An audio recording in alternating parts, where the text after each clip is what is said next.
어제도 코스닥이 오르는가 하더니 SK하이닉스가 오르면서 오히려 코스닥은 타격을 받는 그런 모습들, 쏠림 현상들이 계속 나오던데요. 저희가 그래픽도 하나 준비를 했는데요. 코스피의 종목별 시가총액을 보면은 지금 SK하이닉스와 삼성전자가 압도적인 비중을 차지하고 있습니다. 절반 이상을 차지하고 있는 모습을 확인할 수 있고요. 그리고 저희가 또 하나 준비한 걸 봐도 SK하이닉스와 삼성전자의 시가총액 계속 꾸준히 늘어나고 SK하이닉스가 역전까지 한 모습도 확인할 수가 있는데요. 이런 모습들 조금 우려되는 것도 사실입니다. 아무래도 이제 그 투자자 입장에서는 반도체 쏠림이란 것이 좋지는 않거든요. 그리고 주시장이라는 것은 흔히 말하는 분산 투자가 가능해야 되고, 분산 투자가 가능하다는 이야기는 어떤 거냐면 반도체도 있고 바이오도 있고 2차 전지도 있고 이렇게 다양한 어떤 종목들이 어떨 땐 반도체가 좋다가 다음에 2차 전지가 좋다가 혹은 뭐 바이오가 좋다 이렇게 하면서 수익률을 완화시켜줘요. 그러니까 수익률의 변동성을 좀 완화시켜주는 것이 우리가 재무상으로 가장 이상적인 투자라고 이야기할 수가 있는데, 지금 반도체를 쏠리게 되면은 만에 하나 이제 지금 워낙 연금이익이 좋아가지고 반도체 주식이 잘 가고 있지만, 만에 하나 반도체 주식이 폭락하게 되면은 그 영향이 지수 전체에 영향을 미치게 될 것이고, 지수 전체에 영향을 미치면서 또 수익률을 악화시킬 수 있는 이런 계기가 된다. 특히나 한 주의 쏠림이란, 그러니까 혹은 한 섹터의 쏠림이란 것은 변동성 차원에서 아까 말씀드린 건 좋지 않기 때문에, 왜냐하면 반도체에 갔다, 2차 전지에 갔다, 바이오가 갔다 이렇게 서로 상호 보완적으로 움직이면서 좀 변동성을 완화시켜야 줘야 되는데, 한쪽에 지금 아까 그래픽에 나왔지만 지금 삼성전자, 하이닉스 무선주까지만 하면은 거의 57%가량 되는 수준으로 굉장히 많이 늘어났기 때문에 주가 변동성에 대한 우려, 그리고 혹시나 이런 것이 반도체 섹터가 안 좋아졌을 때 타격을 어떻게 만회할 것이냐에 대한 어떤 그 불안감 같은 것들이 좀 있다, 이런 말씀 드려야 될 것 같습니다. 알겠습니다. 교수님의 우려가 지금 저 그래픽에서 볼 수가 있었는데요. 자, 이런 상황 속에서 이찬진 금융감독원장이 저는 이 발언 듣고 좀 황당하게 느껴졌는데요. 레버리지, 단일 종목 레버리지 ETF에 대해서 이야기를 했습니다. 일단은 삼성전자, SK하이닉스 단일 종목 레버리지 ETF라는 게 뭡니까? 일단 레버리지 ETF라는 것은 종목의 수익률을 2배로 추정하거나 뭐 미국 같은 경우에는 3배로 추정하는, 그러니까 삼성전자 주식이 5%가 오르면 이 레버리지 ETF를 사면은 10%가 오르는 이런 개별 종목에 대한 어떤 베팅을 할 수 있는 그런 투자 상품이라고 보시면 될 것 같고요. 예전에도 뭐 코스피에 대해서는 있었습니다. 코스피 대해서는 있었는데, 코스피란 건 지수죠. 지수란 것은 여러 종목들이 합쳐져 있었기 때문에 뭐 이 지수에 대해서는 사실 있었는데, 최근에 이제 흔히 말하는 개별주에 대한 이런 레버리지 상품들을 만들 수 있게 함으로써 시장의 변동성을 키우고 있는 것이 아니냐라는 그런 이야기들이 있다.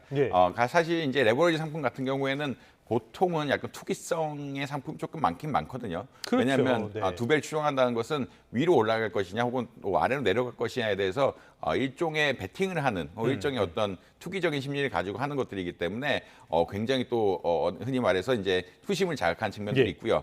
그다음에 최근에 문제가 되는 것은 아무래도 턴오버라고 이야기하는데, 거래량이 지나치게 많다. 결국은 2배란 것은 어떤 거냐면 삼성전자 1, 2%만 올라도 본인은 4%를 얻을 수 있기 때문에 3, 4%의 수익률을 보고 또 팔고, 뭐 짧게 흔히 말하는 주식 용어는 단타를 친다 그러는데, 이 레버리지 상품을 통해서 주가가 오를 때 단타를 치고, 또 단타를 친다는 것은 또 파는 물량도 많기 때문에 많이 오를 때 많이 올랐다 또 떨어질 때 많이 떨어지는 어떠한 시장의 변동성을 키우는 영향을 하고 있다라는 이런 말씀은 아마 드려야 될 것 같습니다. 자, 그래서 이찬진 금감원장이 얘기했던 게 후회가 많이 된다. 당시에 누워서라도 막았어야 됐나라는 이야기를 했는데요. 전반적으로 봤을 때는 증권사만 수수료로 돈을 벌고 있다. 고환율 방어를 위해서 조금 급하게 준비했던 거다. 거기다가 소비자 경보 발령에도 이게 쿨링다운이 안 되고 있다. 여러 가지 이야기들을 했습니다. 이런 얘기를 들으면서 저는 그런 생각이 들더라고요. 이거 카지노 허가해주고 나서 운영사하고 도박꾼들한테 호통찌는 꼴 아닌가, 이런 생각이 들었는데요. 예상을 못했을까요? 이렇게 될 거라는 걸? 사실 이제 당국 입장에서는 어쩔 수 없는 요인이 있긴 했죠.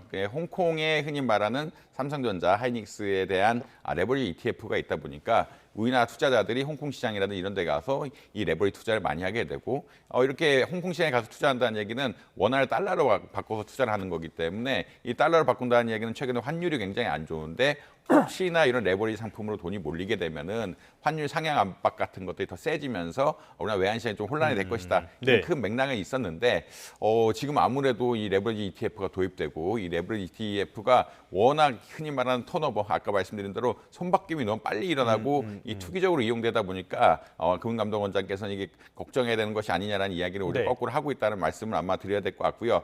이게 미리 사실은 어느 정도 전문가들은 걱정을 하긴 했습니다. 다들 걱정했던 문제잖아요. 워낙 시장의 변동성이 예. 큰데 이게 변동성을 더 키우는 것이 아니냐라는 걱정은 당연히 했다라고 보시면 될 것 같고, 그래서 꼭 이 타이밍에 이걸 했어야 됐냐라고 좀 불안감에 걱정 섞인 이야기를 하는 분들도 굉장히 많았다. 워낙 시장의 변동성이 큰 상황에서 시장의 변동성을 더 키우는 상품을 이게 레버리지 ETF 같은 것들 통해서 들고 온다. 이런 것들은 사실 좀 부정적인 영향이 있을 수밖에 없거든요. 예. 이런 것들에 대한 우려가 사실 나타나게 됐고, 근데 이제 정부 입장에서는 외환의 시장에 대한 우려 때문에 사실 국내 금융시장의 변동성을 키운 것이 아니냐라는 또 비판을 좀 받을 수밖에 없는 이런 네. 상황들이긴 하다. 이런 말씀 드려야 될 것 같습니다. 말씀하신 것처럼 고환율 방어를 위해서 급하게 준비했던 것, 이것도 조금 좀 이상하게 느껴지는데요. 그러니까 고환율을 방어하기 위해서 국민들에게 도박 상품을 안겨줬다, 이렇게도 볼 수 있는 부분이지 않습니까? 이게 아무래도 이 투기성이 짙은 상품이다 보니까 두 배 레버리지 같은 상품들은 수익률을 2배로 키우는 상품들이고, 올라갈 땐 크게 오르고 내려갈 땐 크게 내리는 상품이다 보니까 그런 비판에 대해서 조금 벗어나긴 어려운 게 사실이다 말씀 드려야 될 것 같고요. 예. 특히나 이제 자꾸 주가 많이 오르고 이제 주가 많이 오르다 보니까 변동성에 대한 이야기 계속 나오거든요. 변동성에 대한 이야기는 어떤 거냐면 주가가 어느 날엔 9천을 갔다가 다음 날엔 8천을 갔다가 다시 9천을 가는 이런 현상들이 너무 크게 움직이다 보면 하루에 지수가 4~5% 움직이는 이런 양상들이 너무나 크게 일어나다 보니까 이런 것을 고려했다라고 하면은 조금 더 신중하게 했어야 되는 것이 아니냐라는 이야기가 나올 수밖에 없다. 이런 말씀 아마 드려야 될 것 같고, 특히나 이제 지금 뭐 단일 종목 레버리지 거래량이 굉장히 많아지고 순자산 규모도 굉장히 늘어나고 있다라고 이야기하는데, 아무래도 이 삼성전자 주식도 많이 사고 더군다나 이 레버리지 상품까지 투자하다 보니까 흔히 말해서 주가 같은 것들이 더 빨리 변동하는 것이 예. 아니냐, 이런 말씀을 아마 드려야 될 것 같습니다. 정책적인 판단 실패가 증권사 투자자에게 책임 떠넘기기로 가는 건 아닌지 좀 걱정이 되는 측면이 있는데, 이찬진 금감원장 이야기는 들어두어서라도 막았어야 됐다라고 이제 와서 이야기를 하고 있어요. 이제 어떻게 해야 됩니까? 뭐 할 방법이 있습니까? 사실 이미 만들어 놓은 상품을 취소하라고 이야기하는 건 굉장히 어렵고요. 예. 이거 투자한 사람들이 이제 개인 투자자들이라든지 이런 분들이 굉장히 많은데, 갑자기 상품이 없어지게 된다라고 하면은 아무래도 문제가 될 수밖에 없는 이런 그렇죠. 상황들이다. 이거를 예. 이미 도입된 상품을 이유 없이 이게 흔히 말해서 취소하기는 굉장히 어려운 상황이들이기 때문에 약간의 뭐 사후 약방문적인 이런 이야기가 나올 수밖에 없는 이런 상황이라고 아마 이해하시면 될 것 같고요.